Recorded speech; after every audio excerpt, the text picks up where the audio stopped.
সম্প্রতি ক্লাব আপনাদের সকলকে শারদীয়ার আন্তরিক প্রীতি, শুভেচ্ছা ও অভিনন্দন জানাচ্ছে।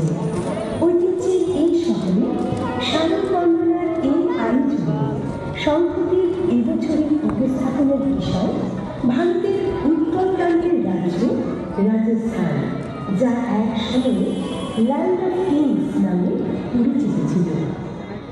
বৈচিত্র্যের ঐক্যে ভারতীয় সংস্কৃতির মূল মন্ত্র।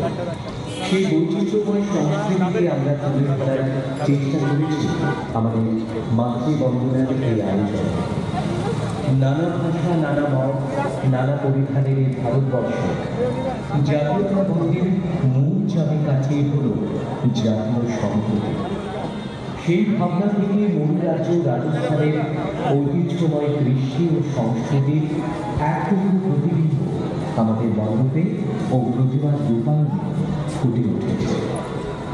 রাজস্থানের সংস্কৃতির বৃহত্তর অংশ জুড়ে রয়েছে লোকনৃত্য।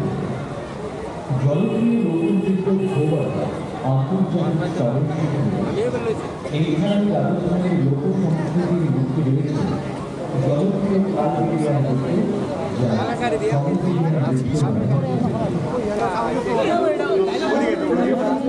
রাজস্থানী অলঙ্কার, পোশাক, চালচিত্র ও রূপসজ্জায় মৃন্ময়ী রূপে চিহ্নিত তোলা হয়েছে। রাজস্থানের সুদৃশ্য কারুকাজের শৈলীতে প্যান্ডেল নির্মিত করা হয়েছে। পুরুলিয়ার বিখ্যাত ছৌ নাচের শিল্পীরা এবং রাজস্থানের লোকনৃত্যের শিল্পীরা প্রতিদিন পরম্পরাগত নৃত্যের সঙ্গে প্রদর্শন করবেন। সৃষ্টির এই নান্দনিকতা আপনাদের পরশে মন্ডিত হলেও সেটাই সংস্কৃতির আকার। ঐতিহ্যের শহরে সংস্কৃতি ক্লাব সকলের আন্তরিক সহযোগিতা ও ভালোবাসায় সামাজিক দায়বদ্ধতা নিয়ে এগিয়ে চলেছে।